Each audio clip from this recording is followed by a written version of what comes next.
Sevgili Motobox dostları, herkese merhaba. Motobox kanalına hoş geldiniz. Bugün sizlere bayiliğini yapmakta bulunduğumuz SYM'nin ADX modelini tanıtacağım.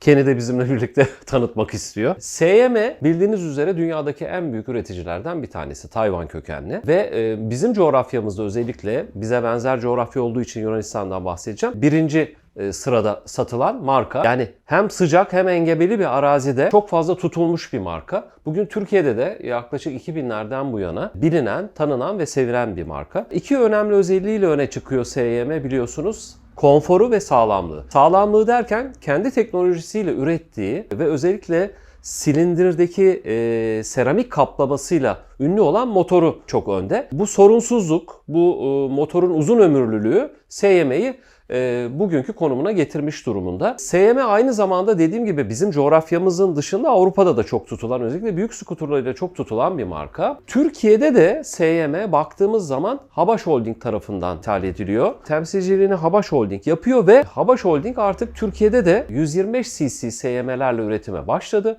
Bu yılın içerisinde 300 cc üretimleri de başlayacak Joyride'la birlikte. Bu da tabii ki ürünün Türkiye'de daha fazla yerde temsil edilmesi, parçalarının bulunması, servis olanakları açısından baktığınızda neredeyse yerli bir marka gibi tanınmış ve yayılmış olacak. SYM'nin ADX modeli geçen yıl tanıtıldı ve oldukça popüler bir scooter oldu. Nedenine gelince ADX Adventure kategorisinde şimdiye kadar, yani macera motosikleti scooter'ı kategorisinde şimdiye kadar yapılmış en küçük scooter, 125 cc. Macera kategorisini tanımlayan özellikleri neler? Aslında onlardan bahsetmek gerekiyor ADX'i tanımlarken, anlatırken. Önde daha uzun bir süspansiyon mesafesinden bahsediyoruz. Yani ortalamada 125 cc ya da küçük sınıfta scooter'larda 6-7 santimetre olan süspansiyon mesafesi burada 90 milimetreye çıkıyor. Yani şurada bu süspansiyonun oynadığı mesafe 9 santim.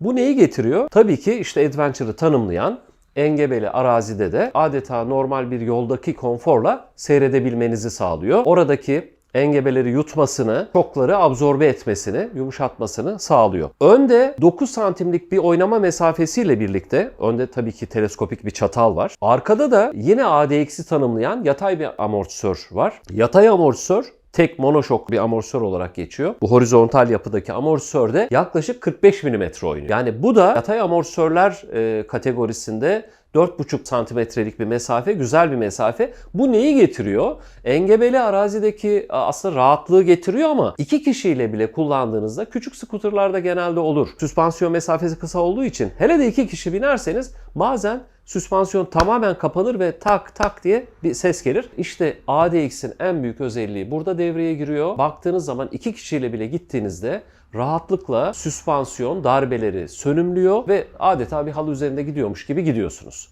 Bunu biz de test ettik ki yazın geldiğinde birkaç ayda bekledi müşteriler bunun ilk gelmesini. İlk satılandan bu yana geçen zamanda 10.000 kilometreyi bulan müşterilerimiz var. Çok memnunlar konforundan. Bunu da böylece test etmiş olduk. Şimdi ADX'i tanımlarken dediğim gibi süspansiyon mesafesi çok önemli. Fakat mid-size bir scooter, yani ne maxi ne mini, tam ortada bir boyutu var. O nedenle de şehir içine, hele de bizim ülkemiz gibi engebeli araziye sahip, yokuşluları bol olan bölgelerde çok kullanım amacına uygun bir şekilde kullanım alanı bulacak bir scooter. Bu nedenle de çok tutuldu.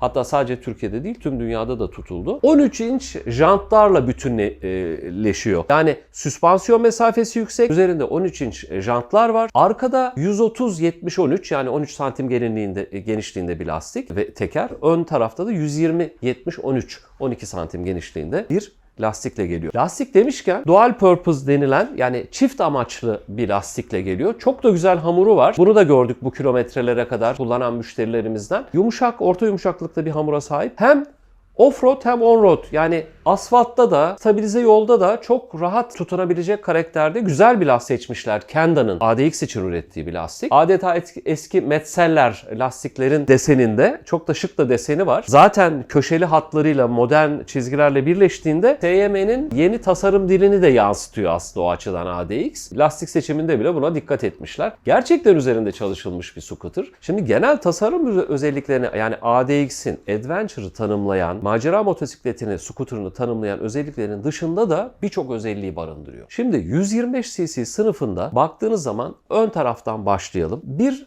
renkli ekranla geliyor. 5 inç TFT geniş renkli bir ekranla geliyor. Gece ve gündüz modları var. Yani gündüz, bunları ayrıntılarda göreceksiniz videoda, beyaz ışıklayken gece siyah ışık, siyah bir fonla geliyor ve çok daha net bir görünürlük sağlıyor. Bununla birlikte anahtarsız çalıştırma özelliği var ve Start Stop özelliği var. Start Stop özelliğinden bahsederken aslında frene bastığınızda ışıklara geldiniz ve Start Stop özelliği devreye girdi, stop etti. Yeniden basıp da çalıştıracağınız zaman devreye giren, ki ilk çalıştırmada da bu devreye giriyor, tepkisiz bir marş motoru var. Neden bahsediyorum? Küçük bir elektrik jeneratöründen bahsediyorum aslında. Yani bildiğimiz anlamda güçlü bir şarj sesiyle irkilmiyorsunuz. Çok sakin bir şekilde devreye giriyor 3 saniye boyunca ve bu da yakıt ekonomisine çok büyük katkıda bulunuyor.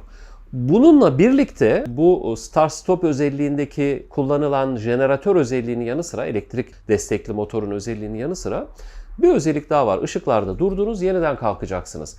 Ani gaz tepkimelerinde, daha doğrusu ani gaz tepkimelerinin önüne geçebilmek için gaza bastığınızda ALEH denilen bir sistem var. Bu kalkış önleyici, yani hızlı kalkışı önleyen, daha yumuşak kalkmanızı sağlayan bir sistem var üzerinde. Dediğim gibi oldukça üzerinde çalışılmış scooter'ın. Şimdi bu teknolojik özelliklerin, yani anahtarsız çalıştırma, start stop, dijital ekran, bunların yanı sıra baktığınız zaman bunlarla birlikte gelen aslında çok bizim için önemli bir özellik daha var. 15 litre depoyla geliyor. 125 cc sınıfında scooterlarda genellikle 7,5-8 litreyle, hatta 6,5 litreden başlar, 10-11 litreye kadar çıkar hacim. Burada ilk kez bu sınıfta dünyada 15 litre bir hacim sunuluyor. Şimdi 15 litre depo demek, sık sık yakıt almak durumunda kalan, günlük olarak çok yüksek kilometrelere çıkanlar için çok güzel bir özellik. Sık sık yakıt istasyonuna girmek durumunda kalmıyorsunuz. Biraz önce söylediğim start stop özelliğiyle de bağlamak istiyorum. Yaklaşık sakin kullanırsanız 2,5 litreler civarında zaten fabrika verisi var, 2,6 litre, ama sakin kullandığınızda, yani normal kullanım koşullarında 2 litreye kadar indirebiliyorsunuz. Bu da şu anlama geliyor: 600 kilometre boyunca, hatta 600 kilometreyi geçen kilometreler boyunca yakıt almanıza gerek yok. Bu da aslında macera sınıfının özelliklerinden bir tanesi. Yani engebeli arazide, uzun yolda rahatlıkla kullanabiliyorsunuz. Şimdi uzun yolda derken şunu da eklememiz gerekiyor. Üzerinde 125 cc su soğutmalı bir motor var. 11,5 Nm tork, 12,2 beygir de güç üretiyor. Gayet yeterli. Bunu da 135 kilo boş depo ile birlikte de 150 kilonun altında kalan ağırlığıyla sağlıyor. Böylece ağırlık beygir rasyosu da çok güzel. Özellikle ilk 0-80 km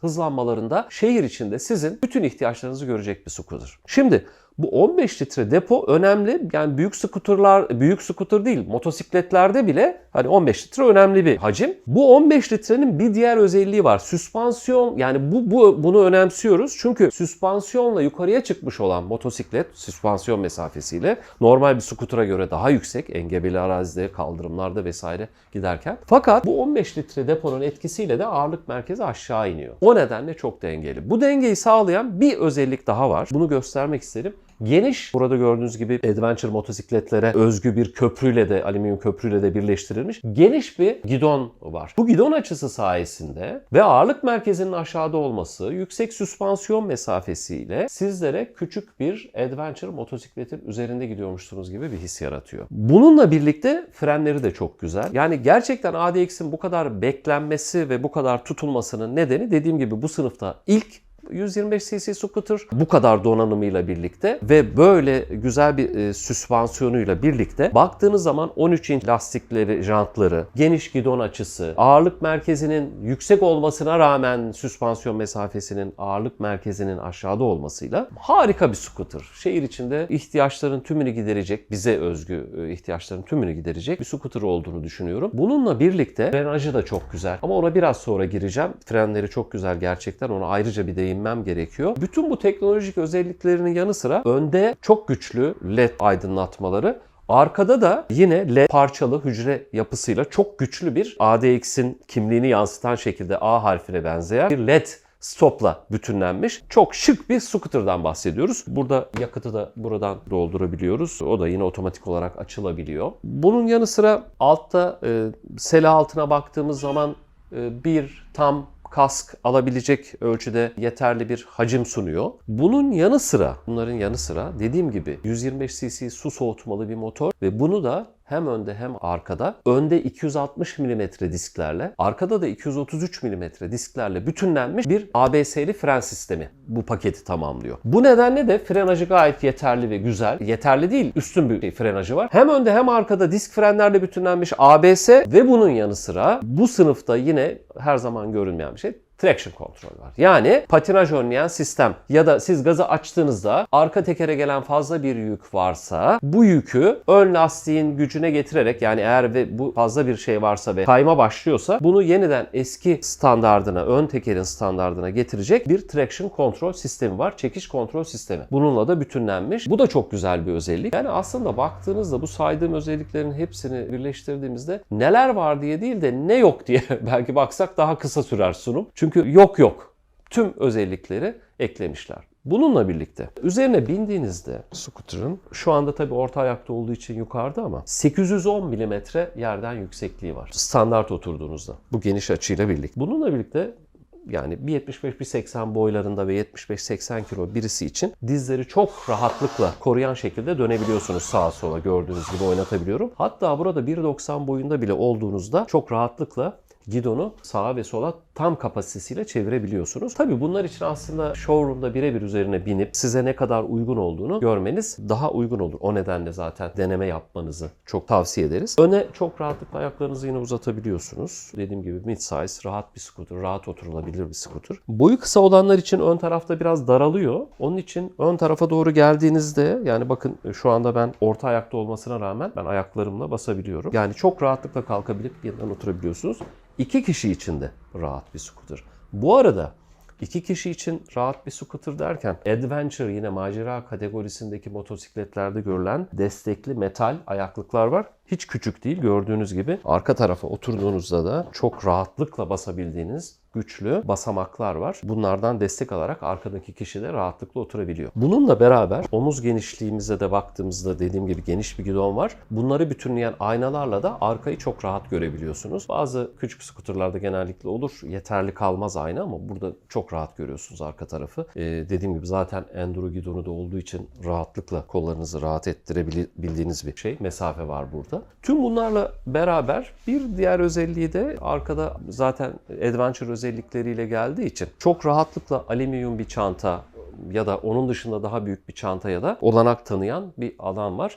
Burada çok güzel alüminyum çantayla da birleştirilip gerçekten küçük bir adventure motosiklet elde etmek mümkün. Biz çok beğendik, çok keyif aldık. Burada yakından da tanımanızı isteriz. Bu arada biz Avrupa yakasında SYM'nin en büyük bayilerinden bir tanesiyiz. Hem servisiyle hem parça bulunurluğuyla hiç sorun yaşamayacağınız, biz randevuyla çalışıyoruz ama bizimle telefonla irtibata geçerseniz de zaten tüm servis ihtiyaçlarınızı da gideririz. Burada biz SYM'nin Avrupa yakasındaki, İstanbul'da Avrupa yakasındaki bayilerinden biri olarak, Motobox olarak tüm hizmetleri veriyoruz. Bu arada yeniden ADX'e dönecek olursam, ADX'te hangi renklerle geliyor? Burada bu aralar moda olan nardo grisi ama bunun yanı sıra siyah, beyaz renkleri de var. Lacivert rengi var ve bir de çok yeni, bizim böyle yanar döner nitelediğimiz mor bir rengi de var. Çok güzel. Güneşe göre renk değiştiriyor. Biraz lila, mor, mavi, lacivert gibi oluyor. Çok şık, biz de çok beğendiğimiz bir renk. Renk paleti de çok güzel. Bu arada ADX kategorisi çok tutulduğu için bu yıl EICMA'da da 2023'te tanıtıldı. Yeni gelecek olan modelleri var. Bunlar da 300'lük ve 400'lük modelleri. ADX'in, yani SYM'de ADX sınıfı büyüğü. Bununla birlikte bir öncülük rolü de üstlenmiş durumda 125 cc'deki. Arkasından 300 ve 400 cc'lerle de bu markadaki Adventure